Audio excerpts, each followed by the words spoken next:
अच्छा भाईजान गाल ही में कि असां अपने घर ते जिवें कि तुसां को दसे पहले पिछली वीडियो दे विच भी कि असां अपने घर को एक दफ़ा नवा लोकेशन मतलब कि रंग शंग करवाए से इवें जीरो कर दिते थे। ठीक है, हुण उंदे विचों बाकी सारे कमरे रेडी थी चुके हैं। सवेरे इंशाल्लाह तुसां को असां अपने घर की लोकेशन दिखेसूं, कमरे दिखेसूं, रंग दिखेसूं।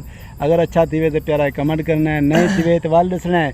चाचा हाली सारे नाल वधे। ठीक है, तो सवेरे चाचा हमसे सारी बैठक रहेगी, सब बैठक का काम मुकम्मल कराना है चाचे कनू।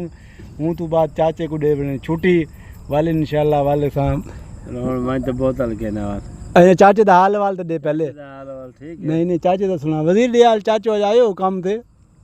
हाँ वरी रंग करे हो वरी किरे भी हो बिजली को नहीं होती भाई जन एक असां को चाचा जड़ा वो थका ही वधे बिल्कुल नहीं है। असां जेबा खाली करवा छोड़े ने भाई ये 3-4 कमरे संगत 3-4 कमरे एक बरांडा एक बैठक समझ 5 कमरे टोटल एक बैठक साडी नाल उंदे नाल बरांडा है पिया ते पैसे जड़े लगाने ना होए होए होए होए ए ना पूछो। अगर संग चाचा जहाँ बंदे रंग करावना ना कमेंट करके दसे चाचा सारे को कारीगर है पिया।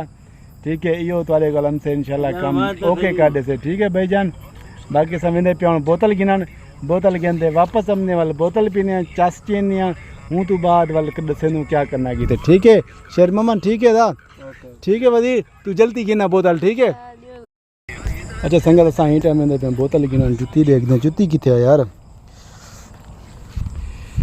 भाईजान मैं ते वजीर असां दुए जने वेंदे पिया रात दा दुकान ते वंड तू गिने बोतल। ठीक है, बोतल केड़ी गिने कोक दी बोतल गिनी। ठीक है वजीर केड़ी बोतल गिनी है मैं ते वजीर कोक दी बोतल गिनन वेंदे पिया वाले से बाया ते 4 पई दे बोतल पीसूं